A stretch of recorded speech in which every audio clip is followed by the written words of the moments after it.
tem das crianças no processo de aprendizagem em que a gente dificilmente relaciona um processamento visual, até porque processamento visual é uma coisa muito nova nesse processo e a Ju tá aqui para explicar tudinho para nós. Eu queria antecipar dizendo que a minha internet não está boa, na região toda está caindo, desde as 7 da noite tiveram várias quedas da internet.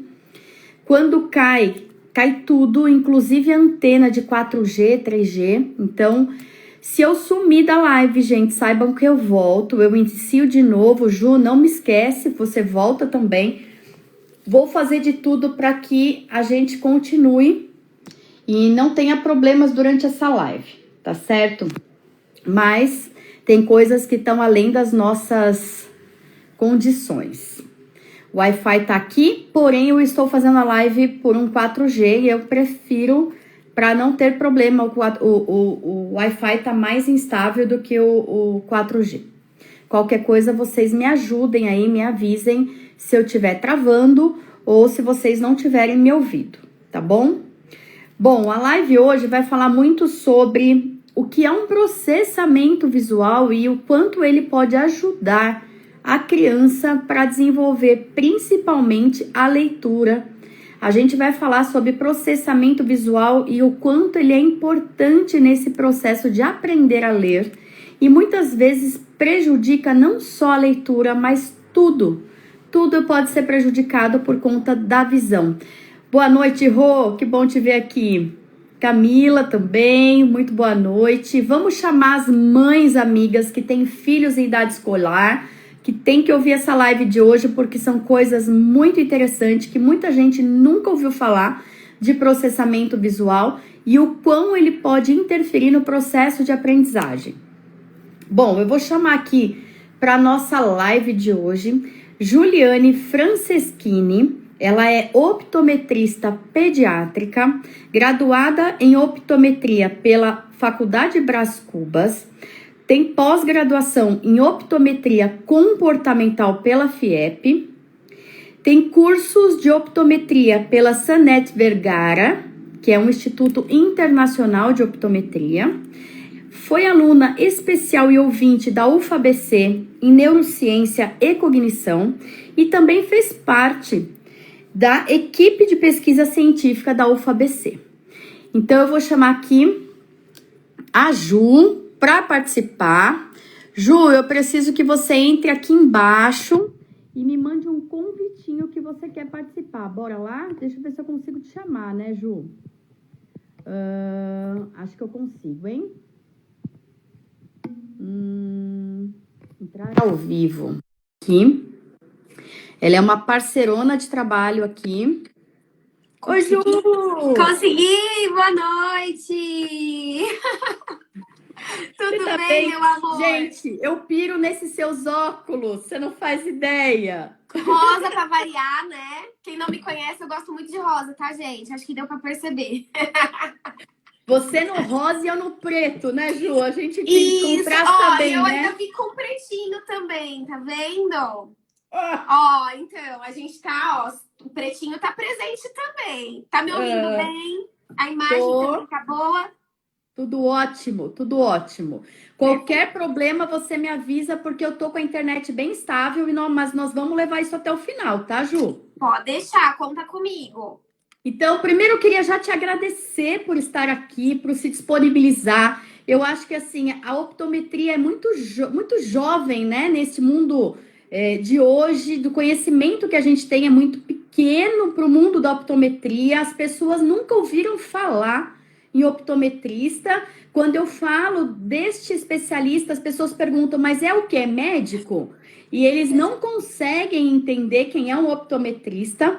Então, a primeira coisa que eu queria que você me falasse é o que é essa formação, o que faz um optometrista, Ju? Muito bem, vamos lá. Vocês vão se fascinar pela optometria, né? Eu sou suspeita ao falar isso. Mas a optometria, nós fazemos uma faculdade de optometria. Não somos profissionais médicos, somos da área da saúde, né? Assim como psicólogo, assim como odonto, fisioterapeuta e outros profissionais da área da saúde que fazem a faculdade propriamente dita da sua profissão e não fazem medicina e uma especialização. Então, somos profissionais da área da saúde, tá?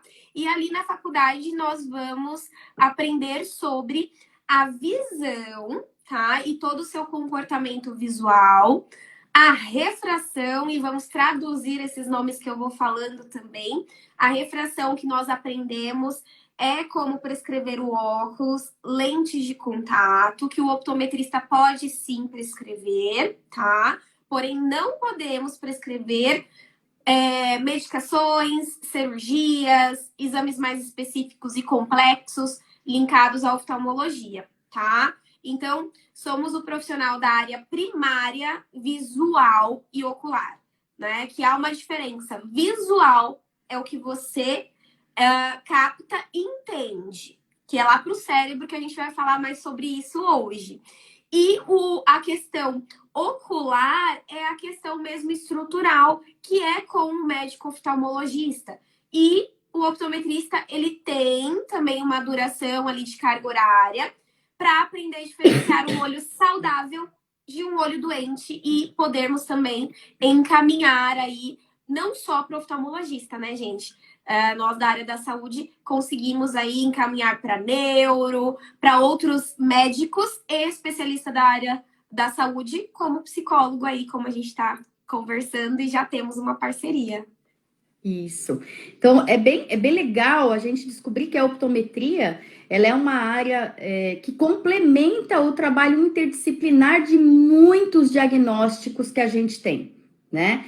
É tão importante, por exemplo, se você tem determinado diagnóstico que traz uma dificuldade de aprendizagem, ter certeza que aquela criança tem os olhos não só sadios, mas funcionando, processando adequadamente. A gente, quando conhece a optometria, a gente se apaixona mesmo e transforma essa parte como uma parte fundamental do trabalho. A gente hoje, né, quando a gente faz uma avaliação, antes a gente não tinha isso, e eu tô dizendo antes, há uns 5 anos atrás, 6 anos atrás, é muito recente que eu conheço a optometria, né?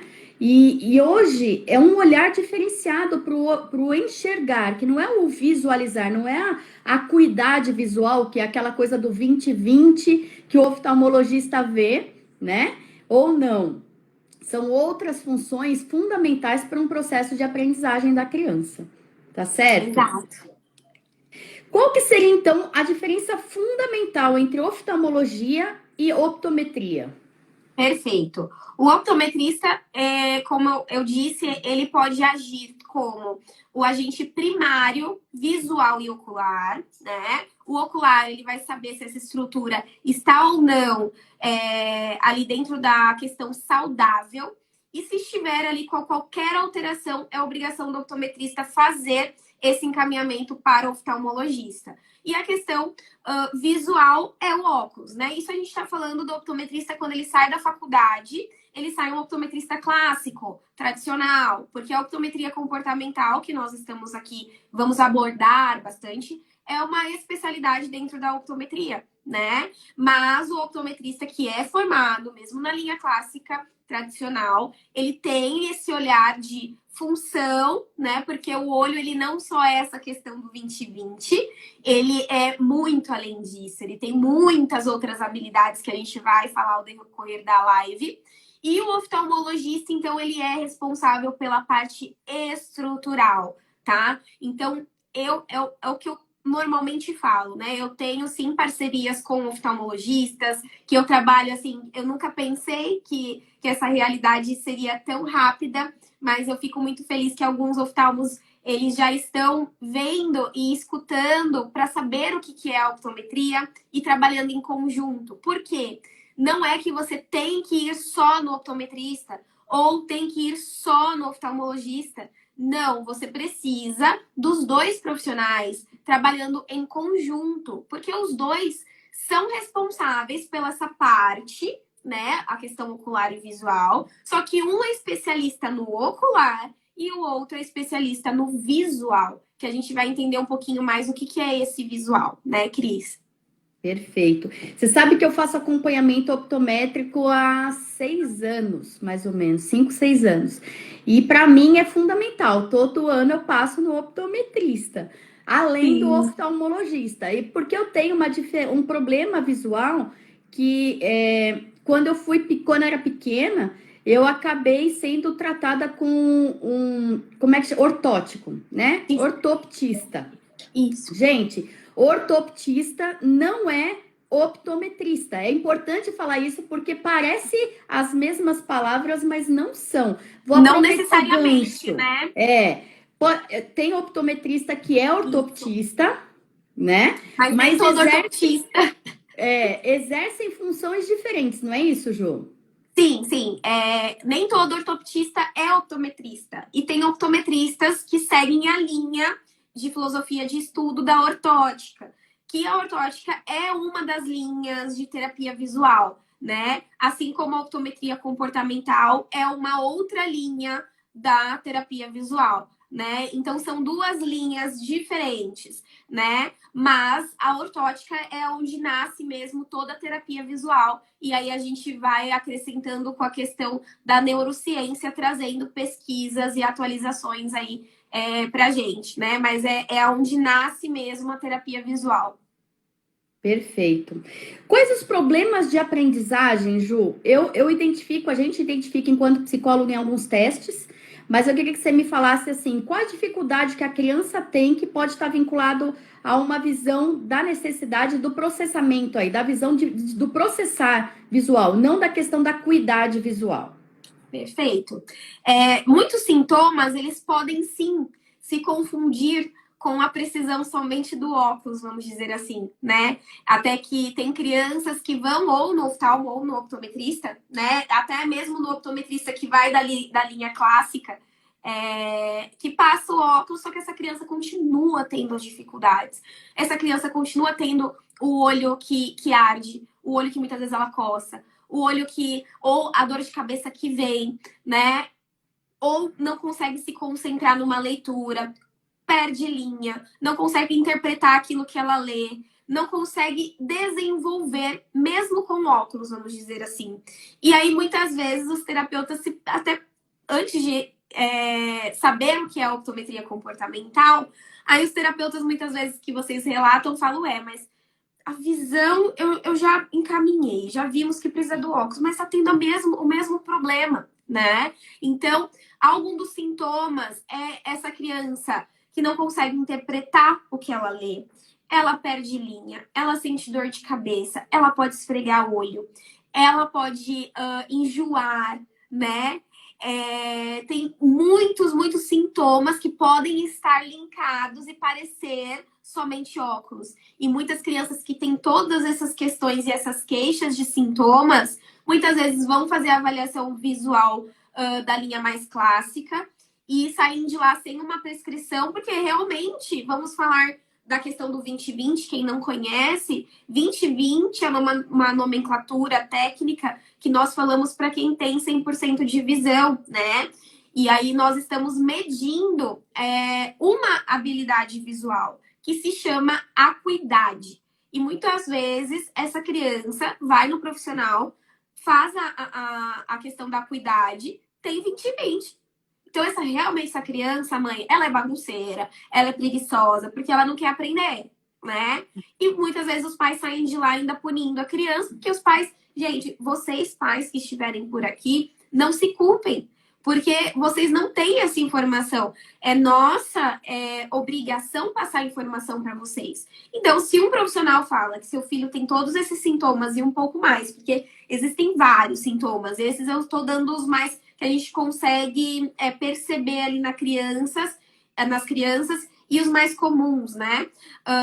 Mas você vai sair de lá falando, não, realmente meu filho ele não quer aprender e ele é preguiçoso, né? Porque ele enxerga bem. E essa criança, ela vai surtindo em muitos mais déficits e frustrações, né, Cris? E aí vai derrubando vai ficando baixa autoestima, vai derrubando tudo. Aquele instinto de capacidade dele se perde, ele não se acha capaz, né? E se você pergunta se ele enxerga, porque ele enxerga 100%, né? Mas é o processar aquilo que ele está vendo que não está funcionando. E para leitura, né, Ju? O processo do processar ali, a visão no processo da leitura, ele é extremamente complexo. A gente acha simples, né? É só bater o olho e ler. Não é.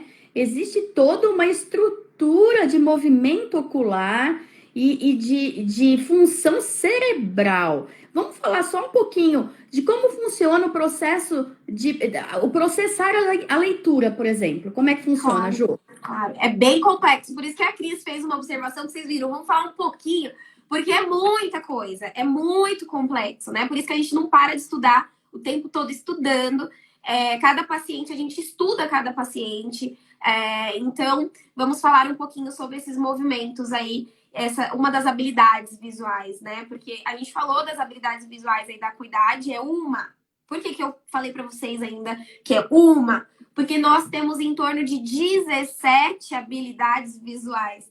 Então, quando você vai para uma consulta clássica tradicional, vai ver, né, a questão da acuidade, mesmo que seja com um optometrista, se ele for clássico, né? Então, é uma habilidade visual entre 17, mais ou menos, né? Então, gente, é muita habilidade visual, né? Então, uma dessas habilidades visuais é a acuidade que a gente já falou. E também eu tô procurando aqui o que está perto de mim. O que está perto de mim? Coisas de maquiagem. Mas eu vou simular para vocês uma das habilidades visuais que a gente faz da leitura. Mas eu vou pegar aqui duas canetinhas para vocês, ó, que vocês vão entender o que eu quero explicar.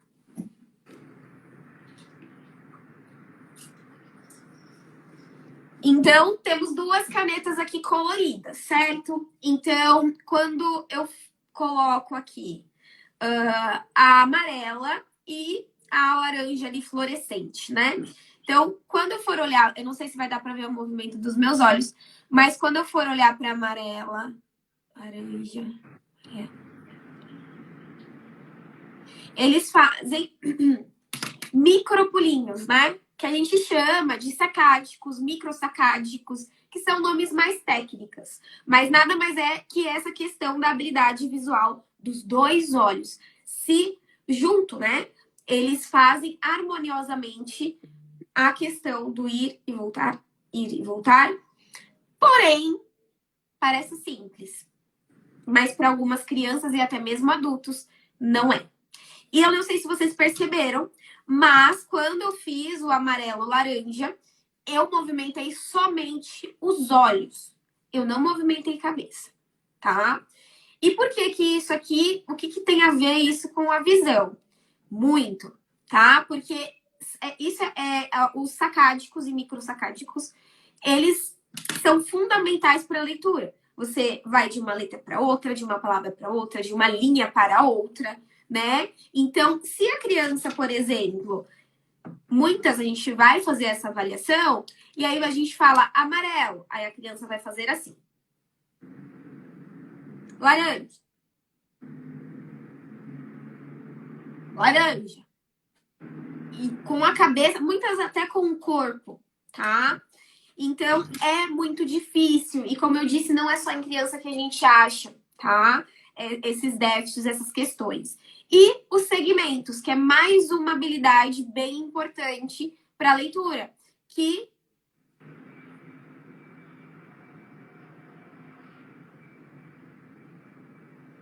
é o seguir o objeto. Muitas crianças também não conseguem só seguir com os olhos. Elas seguem com a cabeça, com o corpo, se perdem, o olhinho vai lá para o outro lado que não está, o foco não está ali, né? E mais uma pra gente, porque tem muitas. A convergência. Por que eu quero falar da convergência que vocês vão entender? Pelo excesso também de telas que as crianças estão usando, a convergência acaba também entrando em conflito aí, essa questão dessa habilidade. Porque a demanda próxima está sendo muito usada e esse cérebro, esse processamento, esse sistema visual como um todo, ele fica totalmente desorganizado, né? E entre outras coisas também. Mas a convergência nada mais é que quando eu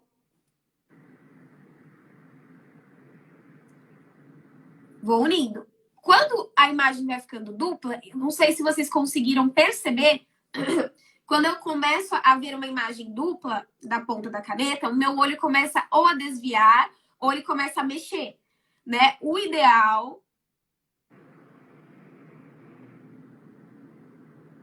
é essa convergência acontecer com o alinhamento dos dois olhinhos indo em direção ao nariz. E muitas crianças não têm esse alinhamento. Por vários fatores, né? Os olhos, eles não têm essa questão do alinhamento. A gente também precisa fazer as avaliações da questão de outras habilidades ali, que é a acomodação, que aí chega a questão mais técnica, mas são algumas habilidades linkadas com a questão da leitura, que é segmento. Você faz como uma leitura? Você tem que seguir. Sacádicos, você tem que pular de uma linha para outra, de uma palavra para outra. Convergência, como que você vai ler o seu caderno? Você precisa convergir para olhar para algo perto. E para olhar para longe, nós chamamos de divergência. E que tem crianças que essa migração da convergência para divergência, que é copiar o que está sendo anotado na lousa para o caderno, isso é horrível para eles. Eles não conseguem, tá? E é pedido muito. Eles se frustram, não conseguem realizar as tarefas que os colegas estão fazendo. E aí, o que eles vão fazer? Alguns se fecham e outros se abrem extremamente, quebrando tudo, saltando para um lado para o outro, mexendo com um colega, que é aquela criança que vão olhar e falar, bagunceiro, desinteressado, e muitas vezes esse processamento visual não foi visto, né? Então, alguns dos exemplos. Não sei se eu consegui responder bem sua pergunta, Cris. Respondeu muito bem, eu entendi, eu acredito que as pessoas também entenderam. Leitura é um processo muito complexo. Você falou de 4 itens aí importantes. E aí eu vou linkar um pouquinho numa coisa, né? Qual seria a distância ideal dos olhos para a tela? Perfeito, Cris. O ideal é 40 centímetros mais ou menos, tá? Desculpa. Quando a gente está falando de uma demanda próxima... Ai, gente, de tanto que eu falo. É assim mesmo, Ju. Fonos do meu coração. Já sabem porque eu tô gaguejando assim, né? Porque a pessoa não respira, quer falar tudo de uma vez, né? Então, vamos lá. Tem que ser mais ou menos a 40 centímetros, sendo o caderno, a escrita, tá? O celular, que a gente pode evitar um pouquinho aí, né? A gente pode ter pausas para as crianças, tá bom? Que é muito importante. Agora, quando a gente está falando em distância intermediária, que seria o quê? Computador, né? Que é uma distância intermediária, a gente está falando de uma distância mais ou menos de 60 centímetros, tá? Então, distância de demanda próxima, 40, de demanda de uma visão intermediária, 60 centímetros. Perfeito. Porque a gente vê criança assim, né? Com o celular aqui no nariz, não é assim, Ju? Muito. E assim, o que acontece? Nós não nascemos sabendo enxergar, né? E eu atendo bebezinhos também, não só a linha ali da idade da aprendizagem. Então, eu atendo bebês também para avaliar o desenvolvimento dessa visão. Porque assim, nossa, Ju, o que você quer dizer com isso? A criança, ela nasce com essa parte, essa estrutura toda linda, né? Porém, só quando ela for nascer que ela vai aprender a usar esses dois olhos. E por que eu estou abordando isso, sendo que a nossa live é falando sobre a dificuldade de leitura? Porque tem tudo a ver. O desenvolvimento, o neurodesenvolvimento desse bebê, as vivências que esse bebê vai ter Isso eu tô falando, né, do sistema visual, porque para as outras profissões também vão ter as importâncias para cada profissional ali. Lembrando que aqui eu falo mais propriamente dita do sistema visual. Por exemplo, a criança, quando for aprender a engatinhar, o que tem a ver com a visão? Tudo. Porque essa criança, ela precisa rastejar, que nem uma minhoquinha, que ali ela tá tendo noção do espaço dela, aonde ela está no meio. O que eu quero dizer com isso? Ela tá aprendendo que ela está no chão, aonde é direita, esquerda. Tudo bem que ela não vai saber o que é direita e esquerda, mas ela vai entender que ela tem duas mãozinhas, que ela mexe as mãozinhas. E aí vamos começar a avançar nesse desenvolvimento até chegar no engatinhar. E o engatinhar é aquele engatinhar correto de 4 apoios, tá, gente? Não é engatinhar de bundinha, não é engatinhar de ladinho, que a gente acha lindo esses vídeos que a gente vê aí no Instagram. Nossa, bonitinho, que engraçado. Eu olho e falo, ok, bebê bonitinho, mas meu pai do céu, alguém olha para essa criança, porque tá errado, não tá certo, né? E aí eu penso no sistema visual até lá no futuro. Porque com esse engatinhar, esse bebê vai aprender a rastrear. E o que é o rastreio? Ele está aprendendo a seguir. Lembra que a gente acabou de explicar de uma das habilidades que é muito importante para a leitura, que é o segmento? Então ele vai começar a seguir. Ai, cadê minha mamãe? A minha mãe. Minha mamãe. Então ele viu a mamãe. Quando ele vê a mamãe, que isso é um estilo muito pesado, assim, né? Os bebês não podem ver a mamãe que eles querem ver a mamãe. Eles querem mamãe, né? Então, eles vão olhar para a mamãe e vão querer se direcionar à mamãe. E ele vai fixar a mamãe, vai deixar a imagem dentro do limite dele, porque ele também não enxerga tão bem de longe, tá, gente? O bebê, dentro do limite dele, ele vai deixar a mamãe lá no foco dele de atenção e de nitidez dentro da possibilidade dele, dependendo da distância. E ele vai caminhar. E o que tem a ver? A gente já falou de algumas habilidades aí, hein? A gente falou rastreio, segmento visual. A gente falou foco, que o bebezinho viu a mãe, focou, ele vai se movimentar para a mamãe dele, certo? E aí ele vai desenvolvendo a estereopsia. O que é isso, pelo amor de Deus? É a visão 3D, que também é importante para a aprendizagem lá na frente. Então, por que eu estou falando isso para linkar com a leitura? Porque a criança, quando ela estiver nessa fase de aprendizagem, quando vai passar por uma avaliação com um optometrista comportamental, né? Eu estou finalizando a pós-graduação agora. Nós perguntamos e nós enviamos um questionário e perguntamos gestação, porque tudo isso tem link. E aí eu vou lá ver, além de todos os outros sintomas que essa criança tem, eu vejo que essa criança não rastejou, não engatinhou, e aí o pai ou a mãe olha para mim e fala: mas olha, Ju, ele andou muito rápido, foi lindo, super inteligente. E o pai super feliz e eu chateada. Assim, chateada, vendo a empolgação daquele pai, mas não é empolgante, tá? Pro pai, mamãe.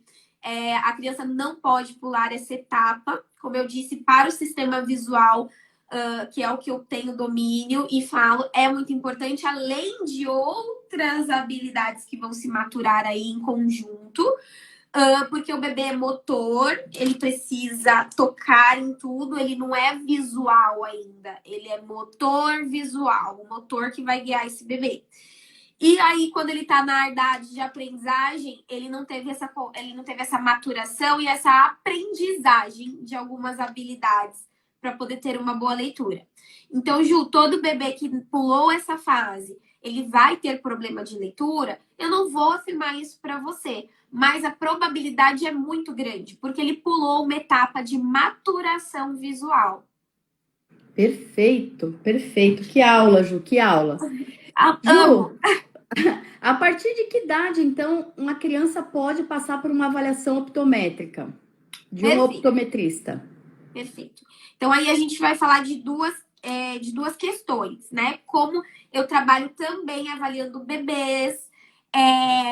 Ali, quando ele nasce, a gente já pode fazer aquele teste do olhinho. Lembrando que o teste do olhinho que o optometrista faz é sem nenhum procedente invasivo, então sem colírio, nada disso. É a luzinha sem nada invasivo para ver se tem alguma alteração nesses meios, tá?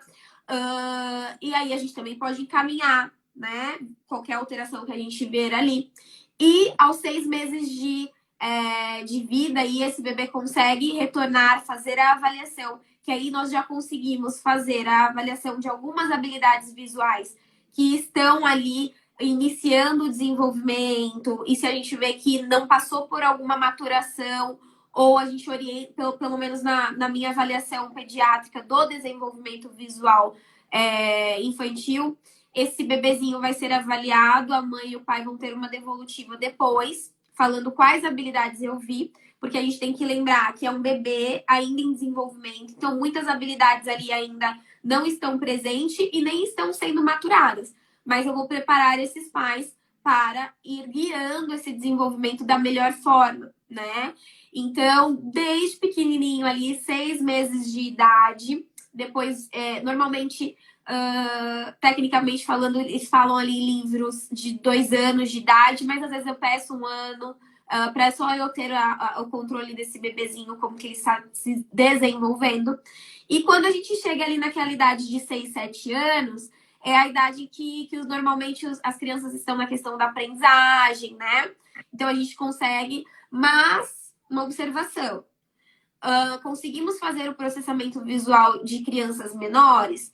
Conseguimos, com uma técnica diferente do que a gente aplica com as crianças que a partir de 4 anos, né? A gente tem técnica também para avaliar, porém é diferente. E lembrando que algumas habilidades ainda estão se desenvolvendo e maturando, mas tem a possibilidade também. Perfeito.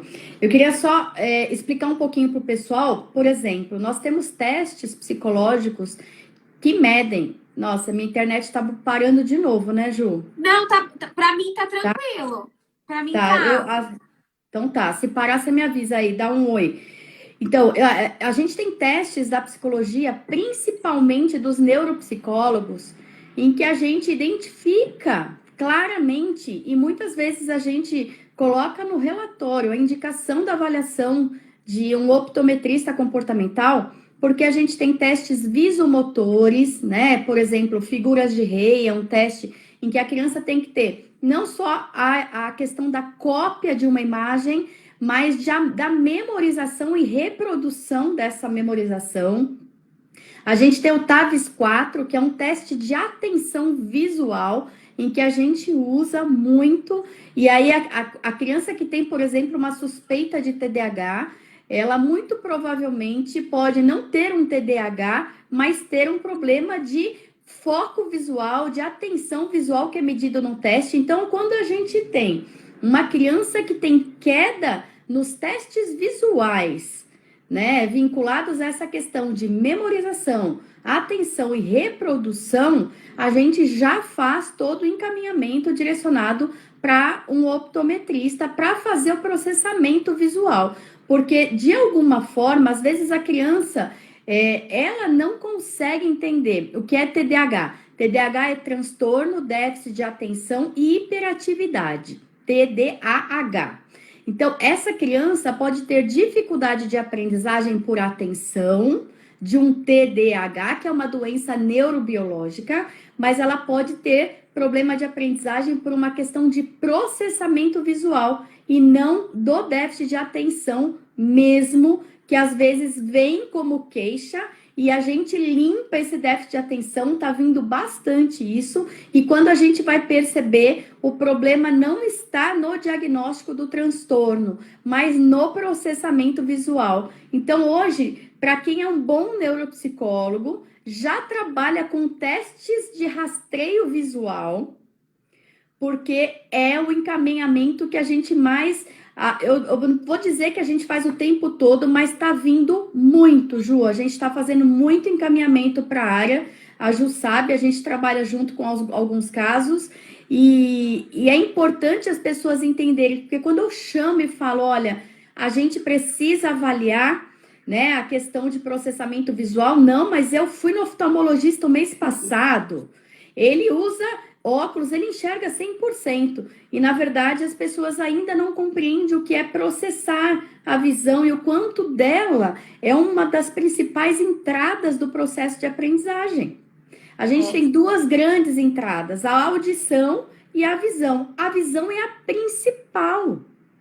Exatamente, até porque a gente está falando em torno de 80% da informação externa, e as duas principais, né, questões sensoriais é a visão e a audição. Por isso que você vê muito processamento auditivo, por exemplo, sendo solicitado. E o processamento visual, gente, a gente precisa saber que existem profissionais que fazem o processamento visual, e é muito importante. E o processamento visual, porque o que acontece? Quem enxerga não são os olhos, é o cérebro, né? O olho, ele é um captador aí, os olhos são captadores, porém existe lá um tecido, uma estrutura chamada retina. E a retina, ela é cerebral. Então, a partir disso, essa informação, ela vai até aqui atrás, que tecnicamente nós chamamos de lobo occipital, tá? Mas vocês repararam uma coisa? Que eu falei que ela vem daqui, ela vai até aqui. Vocês perceberam o quanto de caminho que vocês... Gente, é muito trabalhoso esse processamento. E são duas imagens. Normalmente eu dou exemplo para os pais e até para os pacientinhos, porque a terapia optométrica comportamental é isso. A gente tem que trazer a consciência para esse pacientinho do que ele está fazendo com esses olhinhos, do que está acontecendo, trazer a consciência. Ele começa a consolidar a questão mesmo da aprendizagem do que nós estamos abordando na terapia e não criando estratégias, né? Então, essa questão da terapia visual optométrica comportamental é muito importante, né? Do paciente ele ter essa consciência do que está sendo trabalhado com ele. E é assim que nós trabalhamos também. Ô, Cris, você consegue me repetir a pergunta que nós estávamos respondendo para eu ter falado isso? É a hora, viu, gente? Eu comecei lá perguntando qual a idade que a gente começa a fazer a avaliação de processamento, a avaliação optométrica. Aí você falou dos bebês, né? Mas da avaliação de processamento, quando as áreas de processamento estão maturadas. Que são as crianças um pouco maior, não é isso? E quando a gente fala do processamento visual completo, quando que essa criança, vamos lá, então já vou emendar uma pergunta. Quando que uma criança, quando a pessoa está com o processamento visual totalmente amadurecido? Tá. Voltando um pouquinho, o processamento visual, nós conseguimos avaliar também abaixo de 4 anos, tá? Mesmo que não esteja totalmente maturado. Nós usamos uma caixa chamada caixa de Watts, né? Que é uma das técnicas que nós usamos e testes para fazer essa avaliação.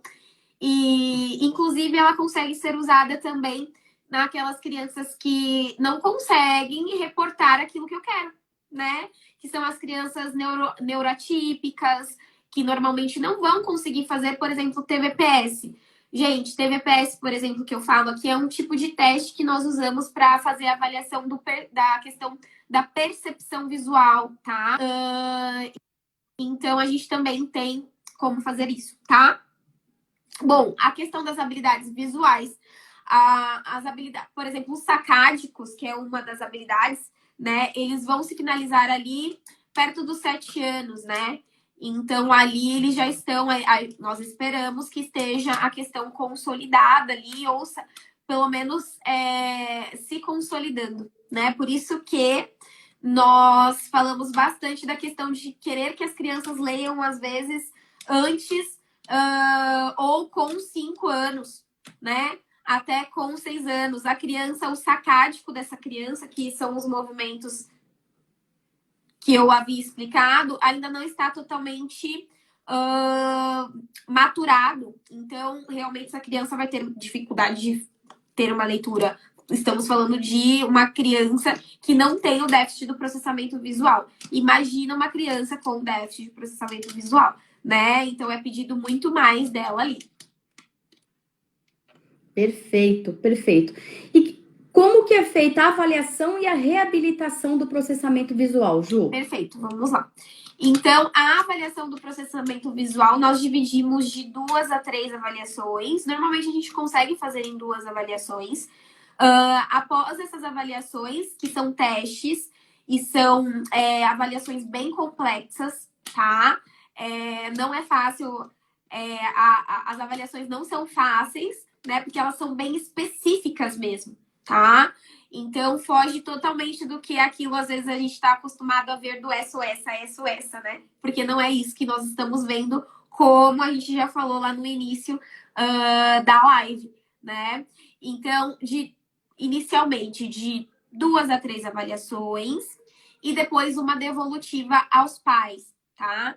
Nessa devolutiva, nós vamos falar todas as habilidades visuais que nós fizemos a avaliação, qual foi a resposta e a intervenção, a sugestão de intervenção terapêutica visual, tá? Então, ali nós já vamos explicar tudo para esses pais e mostrar o que está acontecendo. E muitas vezes nessa devolutiva, os pais começam a linkar, de fato, o que outros profissionais, quando esse paciente vem encaminhado, estão vendo, né?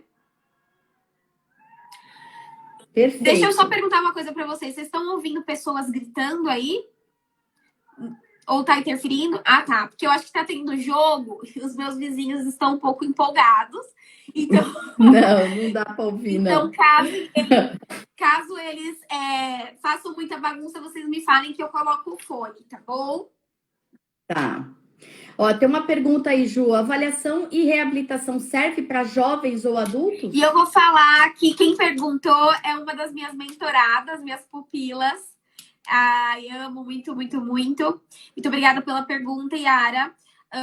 Sim, né? A intervenção visual, ela vai servir tanto para jovens, crianças ou adultos, porque nós temos, é uma pergunta muito importante, porque nós temos aí comprovado na questão da neurociência, não é que a gente promete cura de nada, tá, gente? Nós estamos atuando e ensinando esse cérebro que ele tem 2 olhos. Nós estamos, na verdade, auxiliando nessa questão, tá? E nós temos a nosso favor a questão da neuroplasticidade. Isso é comprovado na questão da neurociência. Então, não é a Juliane que está falando, não são os optometristas comportamentais que falam, é a neurociência que comprova isso. Claro que quando a gente fala de uma criança em determinadas idades, elas têm um ápice do neurodesenvolvimento, então isso colabora para nós termos sucesso mais rápido, vamos dizer assim. O adulto, ele pode ser que demore mais, e no adulto, muitas vezes, na verdade, nós vamos precisar que esse adulto esteja engajado e com o objetivo de atingir melhora, porque senão não adianta, porque esse adulto, ele foi uma criança com dificuldades, porém o cérebro, ele criou estratégias. Então a gente precisa saber se esse adulto, ele está disposto a desfazer essas estratégias. Então tem como sim fazer a intervenção, porém pode ser um pouquinho mais complexa, mas é possível sim, porque nós temos a neuroplasticidade. Ju, eu vou entrar um pouquinho numa especificidade aqui. Você usou com uma das minhas pacientes uma lente específica. Me fala um pouquinho disso. Nossa pacientinha, inclusive, eu vi a mãe dela por aqui. Eu vi a Kelly comentando. Tô feliz que ela tá por aqui. E estamos tendo ganhos, né, com a nossa pacientinha. E essas lentes que nós aplicamos, essa correção, é através de testes específicos, como eu falei, complexos. E são lentes que normalmente nós falamos que são lentes terapêuticas ou lentes de rendimento. Inclusive, esse óculos que você elogiou, que eu tanto amo também, eu tenho outros óculos, tá, gente? Optometrista. E olha que eu não tenho praticamente graduação, eu não tenho, tá? Eu vou explicar o que é esse óculos. Mas eu tenho alguns óculos aqui. Mas porque esse é o meu queridinho, que vocês sempre vão me ver mais com ele. Porque eu sou uma usuária de lentes de rendimento. pode ver que eu estou usando o celular, né, para nós fazermos essa live. Então, eu estou utilizando bastante a minha convergência, como a gente já falou, tá? Então, eu fui lá, passei com um optometrista comportamental. Não fui eu mesma que fiz minha avaliação. Fiz a avaliação com um colega e ele me prescreveu essas lentes terapêuticas de rendimento. E quais são as funções, tá? Existem alguns tipos de lentes e quais são os seus objetivos, vamos falar assim, tá? Então, temos a correção, se esse paciente ele tem uma miopia, um astigmatismo, hipermetropia. Esses nomes é o grauzinho do óculos, tá, gente? Nada grave, é só o que tem no grau do óculos. O meu, por exemplo, praticamente não tem graduação, é só a lente mesmo terapêutica. Mas se o paciente ele tem uma graduação que precisa ser corrigida, vai vir a graduação que precisa ser corrigida e a lente terapêutica que nós vamos pedir, né? E essa lente, ela vai nos ajudar na questão de percepção e processamento visual. Porque ela não está compensando nenhum tipo de grau. E sim, ela está me dando o auxílio dessa criança ter uma imagem melhor processada pelo seu sistema visual. Então, querendo ou não, né, na verdade, é uma lente terapêutica, ela está agindo junto comigo ativamente nas terapias. Então, ela organiza, algumas organizam a questão de visoespacial, né? Então, até tem algumas que são posturais, de postura mesmo. De postura, por quê? Porque, como a gente falou, 80% da informação que entra é visual. Então, muitas vezes, algumas posturas, não estou falando todas, tá, gente? Não estou falando generalizando que a questão postural é só visual. Não é isso que eu estou falando. Existem casos que também estão linkados. Porque muitas vezes esse processamento não está sendo feito de uma forma correta pelo cérebro e trazendo a consequência, por exemplo, numa postura corporal. Então, são lentes terapêuticas ou lentes de rendimento, como nós abordamos dentro da optometria comportamental. Perfeito. Maravilha, Ju. Está me ouvindo, né? Então, assim, você está com aqueles pixels, mas, mas estamos conseguindo te ouvir e conseguindo ir bem. Bom, eu acho que, no geral, você tem alguma coisa que você gostaria de ter dito que eu não te perguntei para esclarecer para esse pessoal que está aí? Dúvida? Tem alguma coisa que você queira falar? Precisamos normalizar essa questão de também fazer a avaliação do processamento visual, de fazer não só essa questão da avaliação visual, mas como eu atendo bebês também, de fazer, gente, as avaliações periódicas, não só com o oftalmo. Todos os pacientes meus que passam pelo consultório, eu faço o encaminhamento para o oftalmologista. Todos. Por quê? Tem alguns que eu vou reforçar um pouco mais, mas todos eu quero saber como está essa parte estrutural também, tá? Nós trabalhamos em conjunto. Precisa ser passado nos dois profissionais. E os bebezinhos, precisa-se também dos oftalmos, né, para a parte estrutural, mas precisa-se do optometrista que trabalha com o desenvolvimento visual do bebê, avaliar se essas habilidades estão aparecendo de forma correta, se elas estão sendo maturadas de forma correta. Então, precisamos fazer mais essas avaliações preventivas para não ter que, lá na frente, essa criança se frustrar ou ter um trabalho muito maior, né? Então, a gente precisa olhar para os bebês. Os bebês são as futuras crianças, os futuros adultos. Muitos pais às vezes falam: mas eu tinha esse problema que meu filho tem e não morri. Eu tô aqui. Poxa, mas olha o quanto você sofreu. Pensa, lembra o que você sofreu na escola. Você quer que o seu filho sofra isso? Realmente você quer? Não é assim, né? Então, precisamos normalizar essa questão das avaliações visuais, não somente do 2020. E isso, eu puxo a orelha dos optos também, que eu tô vendo que tem alguns optometristas aqui, que nós precisamos olhar o nosso paciente com esse todo de processamento, não só o 2020, tá? Então, é preciso ter essa conscientização.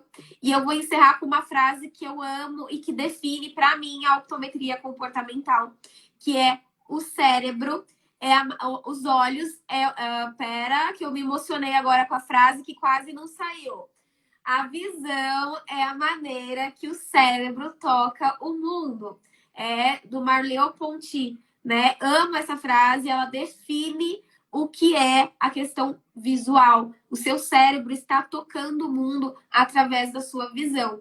Então, como será que está o processo do seu filho ou do bebezinho que está aí com você? Perfeito, Ju.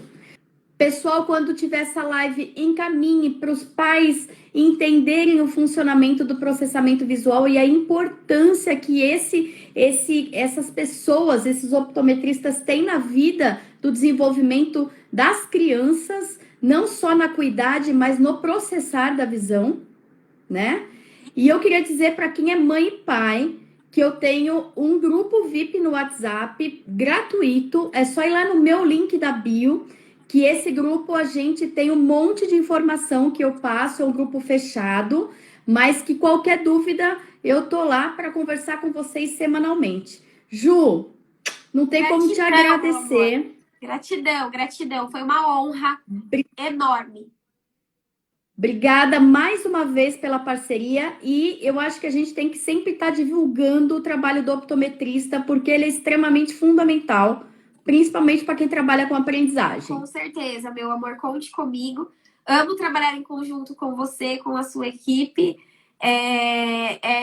Essa questão de vínculo com os terapeutas, com a equipe. Eu escutei de uma... Porque nós também fazemos a reunião com a escola e com os professores, e eu escutei de uma professora uma frase ali que ela falou que a gente precisa dessa tríade, né? Da questão da criança com os terapeutas, os professores e os pais, porque senão não funciona. Então eu agradeço essa nossa parceria, conte comigo sempre. E sempre aí que precisar, a gente for fazer live, a gente faz mais, porque o assunto é bem complexo. E quem tiver dúvida também pode me procurar. Olha, minha mentora entrou agora, poxa, mas vai ficar gravado depois. Minha mentora Nube acabou de entrar. Um beijo e voltou. Beijo, gente. Depois vocês pegam a live e encaminha para todo mundo conhecer a optometria. Tá bom? Um beijo. Beijo. Boa noite. Tchau. Bom descanso.